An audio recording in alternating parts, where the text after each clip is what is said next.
Hi, Beck Mack here for Pops Art, and I'm in QAG, and I've just been a part of a conversation that is about the work that's happening here at the moment called Plenty, which Geraldine Barlow is the curator of, and one part of it is an exhibition of watercolours by Harriet Jane Neville-Rolfe, who was in Australia for maybe 3 years. She was positioned in Alpha, which is in the middle of Queensland, a woman from Paris, a young woman in Paris, coming to visit her brothers on a cattle station, and she brought her watercolours with her. And she documented the life of what was going on this cattle station, of her brother, the people that lived there, the flora, the fauna, and also the Aboriginals that were living at that place at that time.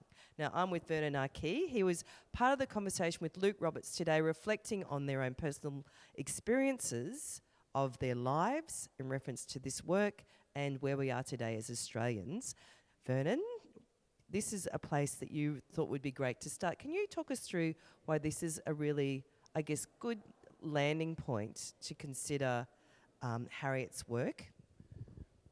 Yeah, so there's a lot of sort of representations, colonial representations. Not as many as we should have, because Aborigines were largely kind of erased from colonial history in Australia. But this is an example of von Gerard's work where he's kind of, sort of photoshopped the idea of the Aborigine into the landscape. And it's a very much a museum idea of the Aborigine, a very kind of passive, emotionless kind of presence there in the landscape, not threatening, not active, not doing anything, and the idea is that it's kind of sits there as memory, not as kind of presence. So we might just get the camera in on the image of this Aboriginal family. As you said, they look like a museum representation of what would have been, but then there's these settlers in the background. What would have really happened if this Aboriginal family was seated at the front of the picture? Oh yeah. With this kind of colonial presence here, if there were actual Aborigines in this landscape, they probably would have grabbed their guns and shot at them, or in the very least they would have chased them off. You know, the idea that they'd be sitting there passively enjoying their day as much as the colonials are is not a real thing. And that's, I guess, as we move into 2023, and we're looking back with your perspective and your learnings and understandings of what it is to be a First Nations person, coming to terms with the past, images like that are still really disturbing, aren't they? Well, I find them disturbing only because of the idea of an Aborigine, and I know lots of blackfellas who can't relate to that idea because they're these static. It's kind of like a static display, and it's kind of a bit. It's like they're like mannequins dressed up, so we literally can't relate. Whereas these are the images of the Aborigines in the Neville-Rolfe works. You can almost completely relate as blackfellas. You know, but particularly in the context of the day in Queensland, and these blackfellas are kind of, they have this life that we recognise. You know, and they're alive and they're breathing they're sitting and standing and engaging with each other. And as you were talking about in the conversation, like, it is such a unique collection because it was in a very small period of time. This woman had she'd trained in Paris, she'd lived in Italy, she was an aristocrat. She came, she landed, she painted, and then she left, like, really quite rapidly. So her segment of time here was very short, so it's like a snapshot. You were talking about how it appears like a almost cinematic photographic moment. Can you explain a little bit more about that? Well, I think because of the framing and the composition of her works, I also think she was aware that she was only going to have a couple of years here. And so her works are a kind of a documentation, and she produced a lot. She was productive, and she wasn't going to waste her time here, but because she was here to see her family, her brothers, she had access to the colonial life here, and but she's also landing here with no idea of, or well, maybe some idea of the actual power dynamic between the colonial kind of settler relationship with the blackfellas, and so she's unaware that she should be kind of relating to the Aborigine a certain way, but she goes ahead and includes blackfellas in the landscape, and not just includes them, but very much in a matter of fact way that this is who they are, this is what they're doing, this is the context of their lives, and so I said in the talk that they were kind of sometimes pathetic, but also there's a warmth there. There's an engagement and an interaction within families that she actually portrays in her works, and as a blackfella, you relate to that. And it's extraordinary that there's only 20 years that separates these works and the Von Gerard work, and they may as well be 500 years. You know, and I just think it's extraordinary, actually extraordinary.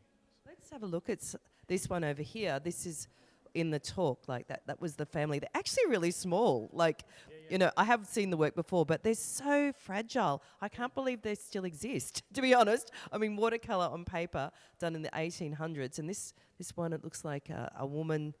Is that a woman or a man? I need my glasses. Yeah. So can you talk about what you feel when you see these images? Yeah, well, they've been looked after as well, the works themselves. But, you know, these are from central Queensland. And, you know, my family is from Queensland, from North Queensland. And so there's a kind of resonance there. And there's some images of homestead and Aboriginal presence around the camp. And Aboriginal stockmen and that's very much part of my own history. So there's like a direct relationship, a direct resonance that I see and feel in these works, which is, you know, feels like strange to me as well, given that these are from the 1880s. So you know, it's it's strange, but a little bit exciting too. No, certainly not comforting. There's not a lot that is actually comforting about these works, but they're a curiosity, because she very much sits out on her own. You know, this young woman who's, you know, born in England, trained in Paris and Italy, to be an artist, and she's also pretty skilled as an artist, but she's doing these you know, these ideas that are kind of photographic and documentary, and you just think, oh wow, you know, it's a snapshot, and she's giving an idea that is not as colonial as we think. Yeah, and I think that's what a really clear point you made, that the fact she almost parachuted into this landscape, and it must have been mind-blowing for her when she first arrived. And I've got to say also, she's so prolific to be able to, you know, paint all these paintings in that time. But I think you were sort of, well, inferring that the fact that she was just fresh in, that she was not affected by all those really horrendous colonial concepts of Aboriginal people. And so it was almost like through fresh eyes, a different kind of narrative was told. It is a little bit like that. I think she's certainly arrived with a sense of privilege and permission and access, and which is unusual. And you know, she's a young woman, so she I think, you know, in a way, I think she was allowed a little leeway. And she's probably quite charming. Well, yeah. She was probably as you know, women of her day, and because of that, she was allowed a little bit of leeway to kind of say what she wanted to say or look at what she wanted to look at. But I think she was very much a kind of a documentarian, someone who wanted to record things. And you know, if you think of in the context of the day, everything she was seeing was the first time she'd seen anything like it. She wouldn't have seen a kangaroo before. And a lot of the like she's done a drawings and paintings of lizards and insects and they're very fine works. And she's done lots of botanical drawings and paintings to establish a kind of personal record for herself. And you can see you can really get a sense of where she's coming from. But her landscapes and the idea of life on the station is unusual. Very unusual in the context of her life and why she was here.